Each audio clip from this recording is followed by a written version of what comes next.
السلام عليكم ورحمة الله وبركاته. ازيكم يا حبايب قلبي؟ عاملين ايه؟ يا رب تكونوا بألف خير وصحة وسلامة وسعادة يا رب. النهاردة هنعمل مع بعض احلى صينية بطاطس باللحمة، حاجة كده هتاكليها من اول مرة مش هتبطلي تعمليها، بجد طعمها كان خيال في حتة تانية خالص.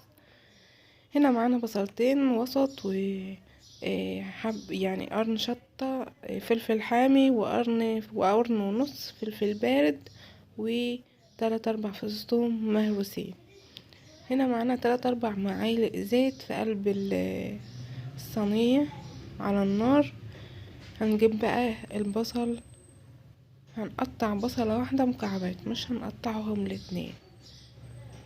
الطريقة دي على طريقتي، يعني ما بتنزلش عنها في اي مرة بعمل فيها صينية بطاطس، بجد بتبقى طعمها تحفة، وان شاء الله يا رب تعجبكم. هنا انا قطعت اول بصلة هو مكعبات. التانية يا جماعة انا مش هنزلها دلوقتي، انا هسيبها، هننزلها مع بعض قدام. هنا حطيت البصلة المكعبات الزيت بتاعي كان سخن، قلبته كده هلوحه لحد ما البصلة بتاعتي لونها يتغير او تدبل كده. نقطع بقى معاكم البصلة التانية شرايح كده من احنا يعني كطبع فينا ما بنحبش البصل يكون ظاهر في الاكل، فهي انا عاملاها بس تديلها طعم ومش اكتر، ومش مكتره البصل فيه، يعني هو كده وما كانش باين الصراحه، لان انا مرققه البصل بتاعي قوي.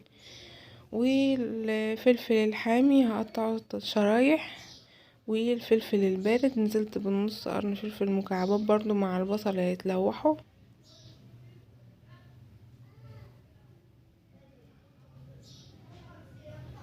هنزل برضو بالثوم معاهم، يعني انا هنزل ببصلة مكعبات، نص فلفل بارد، نص قرن، ومعلقة نص معلقة توم مهروس او 3 4 فصوص مهروسين، يعني زي ما انت حابة. ونزلت بالفلفل الحامي، القرن الفلفل البارد بقى اللي معانا هنقطعه شرايح كده مع البصل.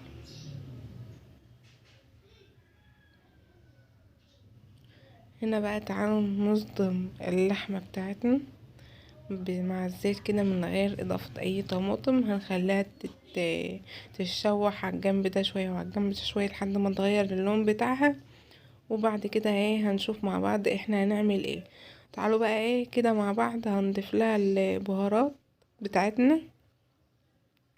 انا مش هكتر عليك بالبهارات، الاكل مش بهارات، يعني الاكل لازم أن تكون نفسيتك حلوة اصلا وانت بتعملي الاكل، عشان الاكل يطلع من ايدك زي الفل وزي العسل. هنا بقى اللحمة بتاعنا نزلت عليه بنص معلقة بهارات اللي هي السبع بهارات، وربع معلقة كمون، وحبيتين او 3 حبوب فلفل اسمر. ما عندكش اللي هو الفلفل الاسمر حصى، يبقى حطي ربع معلقة مطحون. وهنشوحهم كده بالبهارات مع بعض على الزيت.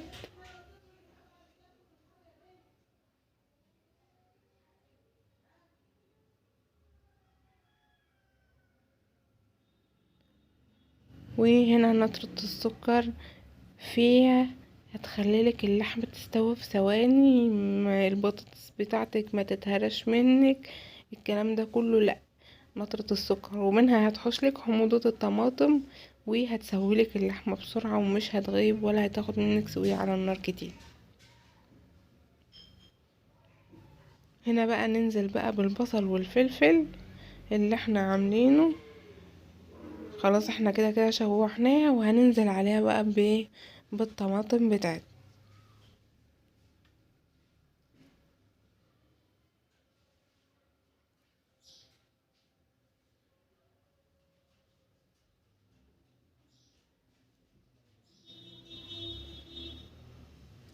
هنا كده بقى خلاص نزلنا بالطماطم، مش هننزل بالبطاطس الاول لان احنا عارفين لو فراخ ممكن كنت انزل بيها عادي.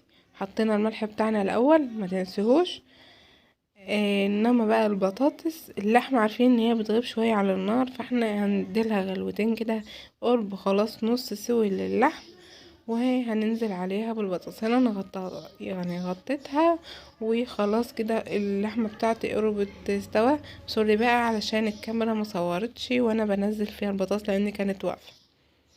هنا خلاص بتاع صينيه البطاطس باللحمه بتاعتي استوت. هدخل بيها على الفرن، هولع الشوايه وهولع النار وسط، والشوايه على العالي وعلى الرف الاوسط هحطها.